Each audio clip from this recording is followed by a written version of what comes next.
Hello and welcome into today's CLNS Media Patriots Roundtable. I am your host, Nick Quaglia, with Mike Molyneaux and Marv, Ezhan. Per usual, we're winding down the year. Super Bowl 53 is here. Like I said earlier this week, I did not think we were going to be here. I did not think that we were going to be talking about a Patriots Super Bowl. I did not think we were going to have shows because there wasn't going to be a Patriots Super Bowl. Because, I mean, I don't think we would have talked about if it was like the Saints versus the whoever, like the Chiefs. We wouldn't have cared about that. I can't believe we're here. We're a day away from Super Bowl 53. Unbelievable. We've talked all week about different aspects of the game. We've talked about the X factors. We've talked about the what the Rams have to do to beat the Patriots. We've talked about it all.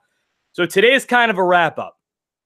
Okay, we're going to talk predictions. We're going to talk about who we think is going to be the MVP. We're going to talk about the game in and of itself. So, guys, Super Bowl 53. We're here.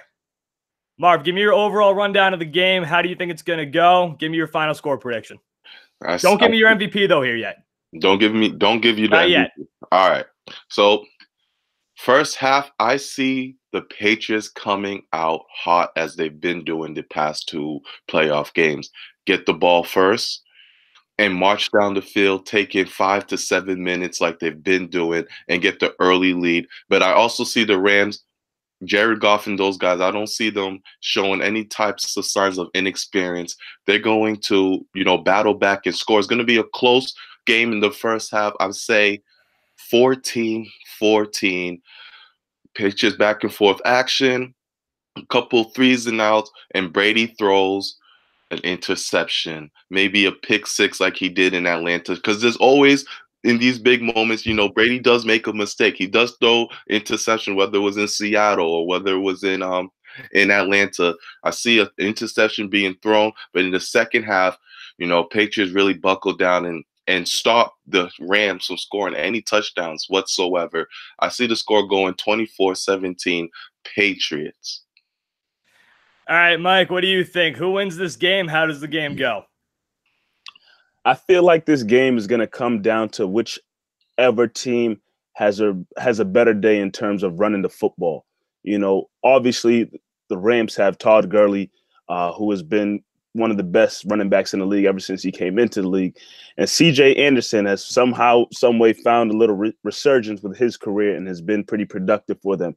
And then on the Patriots side, Sony Michel has been a real pleasant surprise to most people. And not many people thought he'd be as good as he was or didn't really know what to expect from him.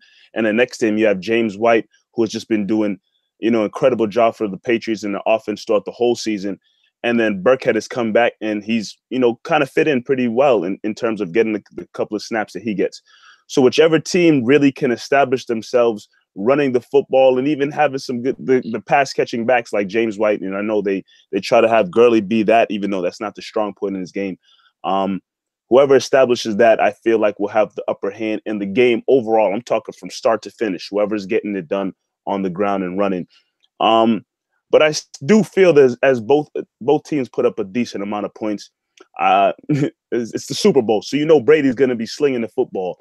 And, Goff is probably going to have to match what the Patriots put up in terms of points. So the football is going to be thrown around a lot. And I feel a lot of points will be put up in this game. I'm seeing the Patriots victorious, though. And the experience gets the best of the Rams. I'm saying 31-24 Patriots. All right, before I give you guys my answer, guys, we know we've been talking about it all week. The big game is here. Tomorrow, we record this Saturday, February 2nd. We have game 19, the annual game 19 of the Patriots season. The big game is here. The New England Patriots and the LA Rams are ready to rock.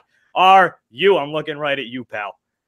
Get your game on for Super Bowl Sunday with betonline.ag. Go to clnsmedia.com/win and use the promo code CLNS50 for a 50% sign-up bonus. That is CLNS50. betonline.ag, your online sports book experts. All right, so obviously the Patriots didn't play the Rams at all this year. Excuse me. The Patriots didn't play the Rams at all this season, right?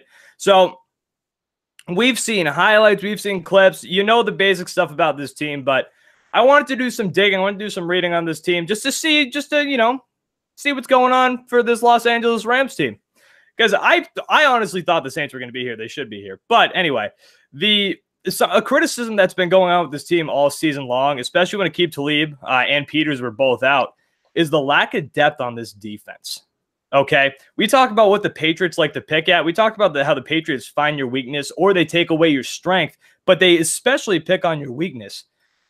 The Patriots are going to have a high-tempo game plan because from what I'm seeing, what I'm reading, the Rams defense, there's not a lot of depth there. They don't do a lot of rotating. For the Patriots, you see a lot of guys come in and out. Occasionally you see guys that you've never seen their names before, right? Like that guy, John Simon. Is that his first name, John?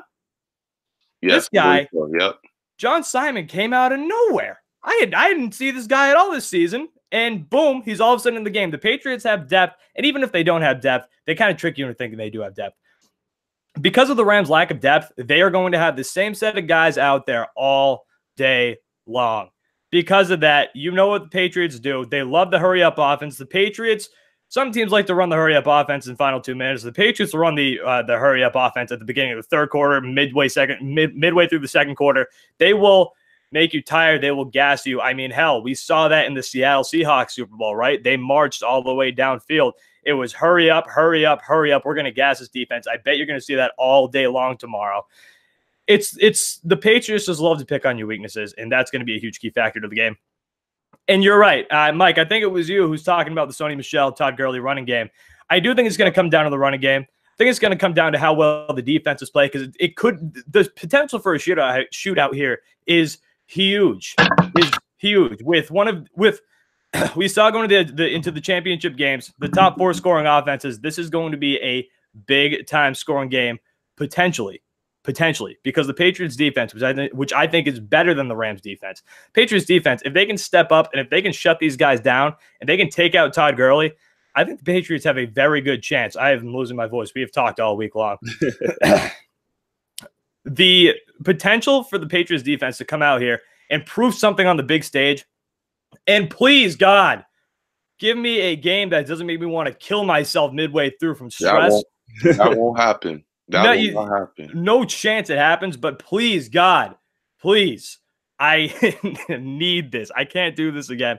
After the Chiefs game, I can't do it again. Patriots defense has to step up and shut down the Rams, or at least play well. Please don't be the Eagles from last season. Don't be the Eagles Super Bowl.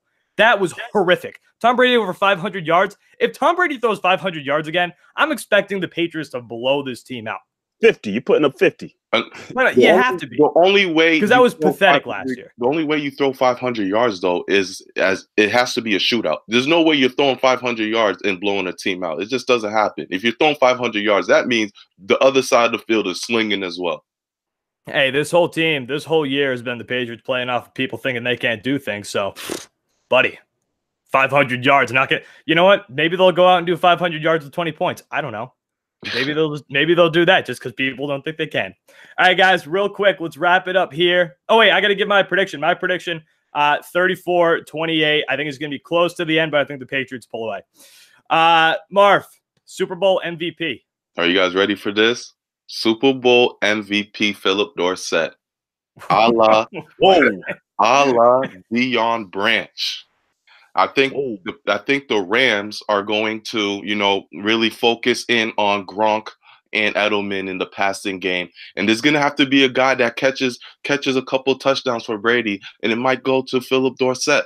That's my dark horse MVP. I know it sounds crazy, but I've been rooting for Dorsett all year. So why not ride with him as my MVP Super Bowl prediction? Philip Dorsett. I'm going for it. Or Hogan too. He has a chance as well.